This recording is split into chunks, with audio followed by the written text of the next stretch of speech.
Are you waiting for payday to give yourself permission to dream? Stop. Wait a second. Right now, as you watch this, somewhere in the back of your mind, there is a list. A thing you want, a trip you've been thinking about for years, or simply the feeling of having something real in your pocket. The feeling of walking down the street differently, lighter, calmer, like a person who has it all. But the money isn't coming, and you wait. That waiting is what I want to talk about today. Because that waiting is the ultimate trap. It's not the lack of money that keeps you stuck. It's the habit of asking your wallet for permission before you allow yourself to feel wealthy. Today, I'm going to share a practice Tibetan monks called the empty hand full of sky. We'll talk about the invisible wallet and the phenomenon of the Tibetan vacuum, how to create a void in your reality that the universe is literally forced to fill with real money. And the time frame? Just 72 hours. But first, let's figure out what actually keeps us in poverty. And the answer might surprise you. There is a phrase almost all of us heard in childhood. It sounded like wisdom, like care, like love. Save money for a rainy day. Mom said it, Grandma repeated it, and we absorbed it so deeply that we don't even notice how it runs our lives every single day. But here's the problem.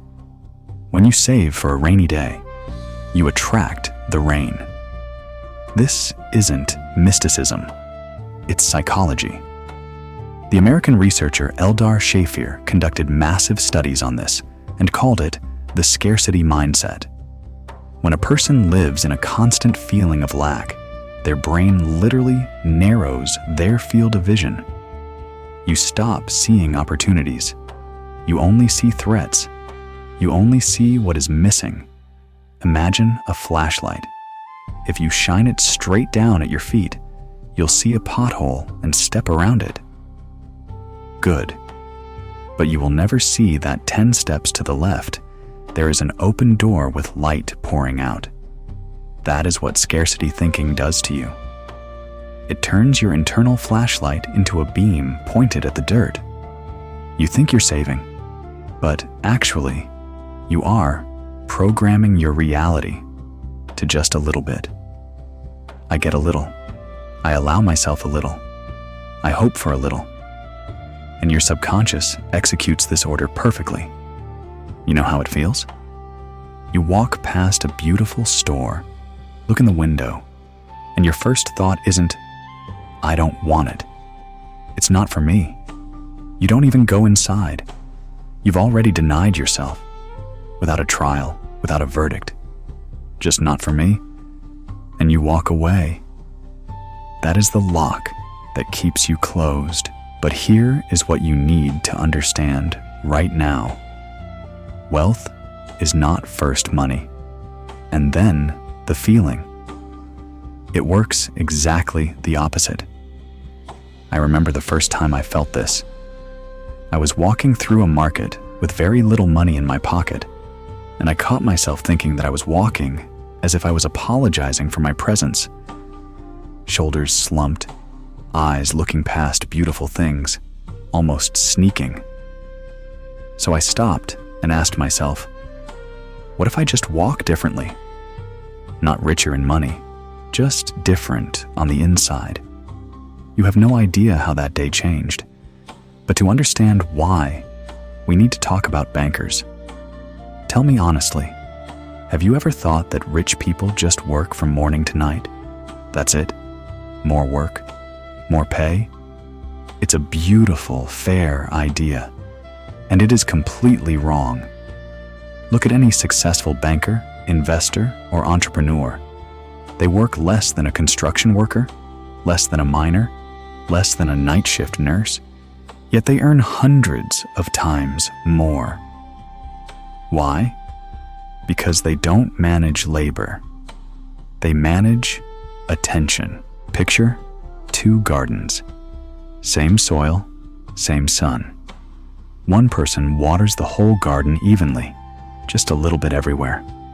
The other focuses the water on 3 specific beds that yield crops. A month later, the second person harvests 5 times more. Not because they worked harder, but because their attention was focused differently. Your attention is a watering hose. Wherever you point it every day, that is what grows in your life. Most people point it at lack. No money for this. I can't afford it, it's too early. Tibetan monks knew about this. They didn't call it focus of attention. They said, where your mind stands, your life grows. And they had an ancient practice. Simple, almost funny to look at, but incredible in its effect. They called it the empty hand full of sky. The essence is this. A monk would sit, close his eyes, and for several minutes hold in his hands something that wasn't there. A bowl of food when he was hungry, a piece of fabric when he needed clothes. He felt the weight, the warmth, the texture. He didn't just imagine it abstractly. He lived it physically through his body, through his palms, through his breath. And what happened? First, peace. Then, a special clarity of mind. And then, the strangest part, opportunities appeared that hadn't been there before. Not because the monk was a saint, but because his attention stopped focusing on lack. When I first read about this, I smiled skeptically. Hold nothing in your hands? How will that change anything? But then a friend told me a story. He had been putting off a trip to the sea for 3 years. No money. One day, out of boredom, he took out an old map, put it in front of him, closed his eyes, and imagined holding a train ticket. He felt its weight, the smell of the printing ink, the crispness of the thick paper. 6 weeks later, he went. Not because money fell from the sky, but because everything suddenly fell into place. That's not a miracle. That's differently directed attention. Which brings us to the most important part. Before I tell you about the Tibetan Vacuum, you must take one step. Without it, nothing else works. This step is called tactile entry. Do this right now, or when you are alone in a quiet place. Take your actual wallet, open it. It doesn't matter how much is inside, or if it's empty. Close your eyes. Put the wallet in your palm. Feel its real weight. Feel the material. Is it cool or warm? Smooth or rough? Now, the most important part. Slowly imagine that there are banknotes inside. Not visually, physically. Feel the wallet getting slightly heavier, slightly thicker in your palm. You know what money smells like. That specific scent of dense paper, slightly metallic, slightly dusty. Let that smell appear in your imagination. Your palms warm up, your fingers squeeze slightly, as if holding something valuable. Stay in this feeling for 30 seconds. This isn't auto-suggestion. This is switching frequencies. Your body does not distinguish between imagination and reality at the level of nerve impulses. When you physically experience a full wallet, your nervous system switches to I have instead of I don't have. But imagination alone isn't enough. You need an anchor. Tibetan monks used an intention slip. We'll call it a virtual check. Take a piece of paper or open your phone notes. Write, I receive. Then name the specific thing you want. Not a lot of money. Be specific. A new coat, a trip to the sea, a good phone. Write the amount in numbers and words. And now, the most crucial part that most people skip. Under the amount, write one word, thank you, and sign it with your name and today's date. Just writing it isn't enough. You must live the moment of payment. Close your eyes, hold the paper, and imagine that you just paid. The item is yours. The money is gone. The deal is done. You're standing with your purchase, and inside you feel lightness.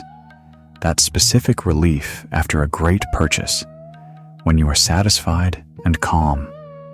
Not the joy of anticipation, but the peace of completion. Why does this work? Because gratitude is the only emotion that doesn't require a physical object in the present. You can be grateful for what is already in your intention. The brain receives the signal that it already happened, stops wasting energy on anxious waiting, and switches to confirmation mode. Your attention, the watering hose, starts noticing opportunities it missed before. Now, the deepest level, the Tibetan. In Tibetan tradition, there's a concept, blessed emptiness. Not emptiness as an absence, but emptiness as a space ready to receive. Imagine a jug. If it's full, you can't pour anything in. If it's empty, it's ready to be filled. Monks said that a spiritual person is one who knows how to make themselves empty. Not poor, empty. Internally free from clinging to lack. Here is the modern twist, the Tibetan vacuum. When you spend energy in your imagination through the tactile practice and the virtual check, you create a special space inside yourself. A void in the field of your destiny. A vacuum. Nature abhors a vacuum. Where a true vacuum appears, everything that matches it rushes in. But there is a catch. The vacuum must be the right kind. If you create emptiness from fear, more fear will come. If from greed, disappointment will come. But if you create emptiness from a state of calm, confident gratitude, as if after a completed purchase, exactly what you paid for will arrive. And here is the magic number, 72 hours. According to Tibetan practitioners and modern data on the subconscious, this is exactly how long it takes for the first movement of reality toward your intention. 3 days. Not a month, not a year. 3 days, and the first sign, the first step, the first person, the first opportunity appears. But, and this is critical, you must remain in a state of openness. Don't wait with tension. Don't check every hour saying, "Where is it?" That destroys the vacuum. It's like opening the pot lid every 5 minutes. The food will never cook. You just live, but you live a little differently. Here is the complete practice. Do it tonight. It takes 10 minutes. Find a quiet place. Sit comfortably. Straighten your back. Sit with dignity, like a person who is doing well. First, place your palms on your knees, facing up. Relax your fingers. Feel the slight coolness of the air on your palms. Hold for 30 seconds. Just breathe and feel. Next, slowly clasp your hands together as if holding something valuable. A wallet, a stack of bills, keys to a new door. Feel the weight, the warmth, that special smell of paper or leather. Then, say out loud, quietly, almost in a whisper, "I accept. I am grateful. The space is open." Just 3 sentences, nothing more. Finally, slowly unclasp your hands. Imagine a warm, soft, golden light flowing out of your palms and spreading into the space around you. This is the moment of creating the vacuum. You released the intention. You aren't holding it in a death grip. You let it go. Sit in silence for 1 more minute. That's it. For the next 72 hours, just live. Notice things. Be a little more attentive than usual to people, to conversations, to random thoughts, to offers that previously seemed insignificant. The vacuum works quietly, without fanfare. The external world is a shadow of the internal. Everything visible begins with the invisible. First intention, then word, then action, then result. Most people try to skip the first 3 steps and just grab the result. That's why they are disappointed. But when you change your internal state from deficit to fullness, reality adjusts. You hold yourself differently, you speak differently, you make decisions differently. Confident people attract trust. Calm people attract partners. People who don't look desperate get the best conditions. This isn't primitive magic. It's neuropsychology, social dynamics, and the energetics of space. The invisible wallet, the Tibetan vacuum, the virtual check. This isn't about tricking reality or lying on the couch waiting for cash to drop from the ceiling. It's about stopping being your own jailer. We keep ourselves in the cage of scarcity with our own fears, our not for me, our I'll save first, then I'll allow myself to dream. Tibetan monks weren't wealthy in a worldly sense, but they weren't poor on the inside. They had a state of being not in their bank account, but in their soul. Try it on tonight. 10 minutes. Quiet place, open palms, 3 phrases, 72 hours of observation. You don't have to believe it. Just do it and watch what happens. If this video resonated with you, leave a like. Not for me, but so this practice reaches the person who needs it right now, just like it once helped me.